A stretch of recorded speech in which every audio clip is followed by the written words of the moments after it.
Crowcaller in Crimson Desert isn't a difficult opponent, but the puzzles you have to solve to find this boss are truly mind-boggling. Today, I'll walk you through 2 encounters with Crowcaller and show you how to solve all the puzzles on the way to this boss. First, let's talk about the first fight with Crowcaller. Although the boss looks pretty scary, he'll be an easy opponent for you in this battle. Equip a shield and a one-handed weapon. You'll be able to block absolutely all of your opponent's attacks. In return, your attacks will be very painful for Crowcaller, since he doesn't have much health. Pay attention to the moment when the boss in front of you stops his attack and spreads both of his swords to the sides.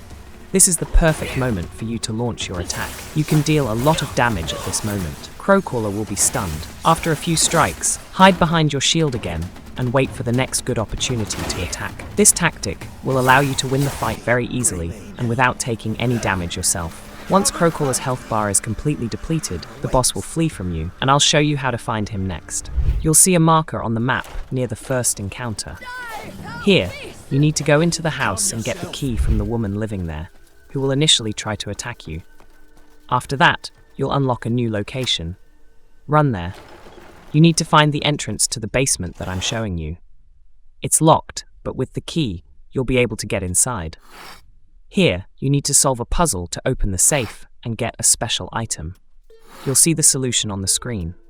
You've already solved this puzzle earlier in the story, so you shouldn't have any trouble. Next, run to the spot where Crowcaller disappeared. You'll also see a marker for this location in the game. Here, you can now activate the column to open the passage, but to do so, you'll need to solve a new puzzle. You need to assemble the image I'm showing you. To do this, start by rotating the outermost circle until the edge of the image lines up. Then rotate the next circle to complete the full picture. After that, you need to go to a new location, which is a little further away. You'll find this towering building, but the front door will be broken. To get inside, you'll need to find the entrance to the shaft a little further down. Go down to the right, and you'll see the entrance. After climbing the stairs, you'll find yourself in a room where you'll see a metal grate on the floor. Underneath it is a fan that directs air currents upward. You need to jump up and activate your wings. Only then will the air current catch you and carry you upward. Enjoy the flight until you hit your head on the ceiling. There, the next interesting puzzle awaits you, and you'll need to solve it. Use the sun's rays as a tool to reveal the energy flows on the wall. You need to align these lines so that the energy from the lower flow travels along the lines to the other side of the room, where there is also an energy pipe at the bottom. To start, rotate the first plate to the right using axiom force. You'll see the energy path highlighted on the plates. Find where it breaks off and rotate that plate to the left. There's a bridge in the center. You can see the energy flowing through it. Let's move to the other side. Shine your weapon on the wall again, and you'll see the pattern change here. Here, you need to rotate 2 plates so that the energy eventually reaches the pipe waiting for it below. Before rotating the last plate, I recommend jumping onto the platform, because once the energy flow is activated, this platform will start rising. If you don't make it in time, you'll have to interrupt the energy flow to make the platform lower. On the platform, you'll ascend to a spot where you'll need to solve the next puzzle.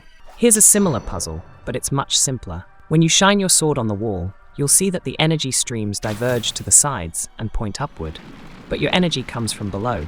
So you need to rotate the circle twice in either direction so that the vertical beam points downward and the other 2 diverge to the sides. After that, a very long flight scene awaits you. First, you'll rise higher, then the building's walls will part, and the platform you're standing on will start moving.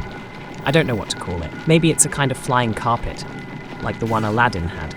You'll be flying on this platform for a very long time. You can walk around and look down. It's interesting. But I'll skip straight to the final stage of the flight, where new amazing puzzles await you. You're looking at a strange and mysterious structure.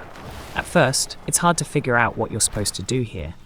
I suggest climbing onto the large sphere in front of you. Now, turn back toward the platform you arrived on.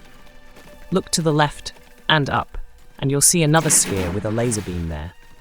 There's an identical laser on the right side. You need to get there and adjust the direction of these lasers. I decided to tackle the left one first. Here, you can simply run up to the wall, jump using force palm, and then climb to the top. Grab the sphere using axiom force and move the laser so that it hits the target. Now you need to do exactly the same with the other laser. I suggest you simply run along the structure to this laser and repeat the steps with it. Next, you need to fly over to the central platform ahead. To do this, I decided to climb onto the sphere to gain some height and launch my flight from there, but this isn't necessary. In general, you should have enough stamina to fly to the central platform from anywhere. At the landing point, look to your left and notice the disconnected cable. You need to fix this. Go over and do it. Next, move to the right along the platforms, which look like giant steps. You'll see a wall to your right. Climb up this wall and go back a bit. You'll see another spot with a disconnected cable. You need to repair the connection here. Next, you'll see that a circle has activated. Run to it. You need to climb into the center of this circle and use Force Palm to activate the portal, which will allow you to proceed further. Yeah, it wasn't easy, but I have to say, figuring out the solution is really exciting. From here on out, you just have to keep moving forward. I'm sure you can handle it, so I'll walk you through this part and fast forward. There aren't any difficult puzzles ahead, but you'll finally face your second boss battle against Crowcaller. After activating the air bridge, you'll need to jump across platforms and glide on your wings with the wind. Eventually, you'll reach a portal near a large tree that will transport you to the boss's location.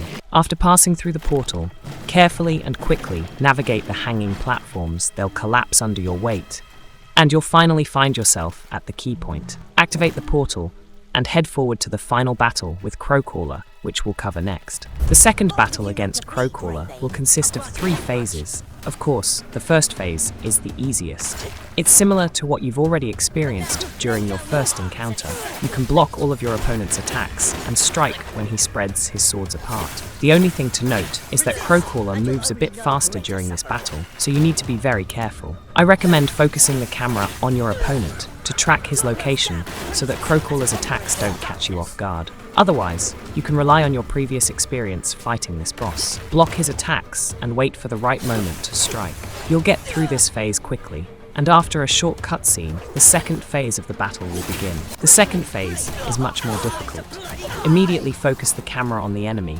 This will make it a little easier for you to track his movements. In this phase, the boss unleashes a new attack that you cannot block. Pay attention to the moment when Crowcaller takes flight. At that moment, you need to be alert and ready for his attack. His first move is a sideways dash in the air, followed by a rapid dive towards you and a running strike. It is this attack that you cannot block. Therefore, when he starts moving toward you, you need to dodge to avoid taking damage. It's worth noting that these attacks are dangerous but not fatal. You can take a few hits, they won't drain all your health. Just be ready to restore your health with food. In addition to this powerful attack, the Crowcaller will attack you with the moves you saw in the first phase. You can block them, wait for the right moment, and land your own strikes to advance to the third phase after another short cutscene. The third phase is the most difficult. The main challenge is that Crowcaller will repeat an attack you can't block 3 times. This really drags out the entire fight, since you'll need more time to dodge and recover. The boss spends very little time on regular attacks. Still, you need to stick to a winning strategy. Dodge aerial attacks and block regular attacks. When the opportunity arises, land your powerful strikes. It's worth noting that in this phase, it will be harder for you to hit the enemy. After he spreads his swords to the sides, as you're already used to, he may suddenly move or start attacking you. Therefore, your attacks at this moment may not succeed. But sooner or later, your attempts to attack will land on the enemy. Also, in this phase, the boss will have another attack that he doesn't use very often, but you won't be able to block it either. You'll see him twist his torso and bring his sword behind his back. It looks like a spring being wound up, ready to snap. In an instant, he'll leap toward you and strike. You can dodge this attack if you do it in time. You can not only block his regular attacks, but also perform a perfect block with your shield. Parry Crowcaller's attacks in time, and he'll be stunned for a moment, giving you the chance to counterattack. The enemy doesn't have much health left, so you'll eventually defeat him. This is your moment of triumph. A tough enemy has been defeated, and White Crow has been saved. And it's time for me to wrap up this video. If you found this video helpful, please like it and subscribe to the channel. Next, I'll show you lots of interesting moments in Crimson Desert, including how to defeat tough bosses and solve challenging puzzles. See you in the next video, and take care.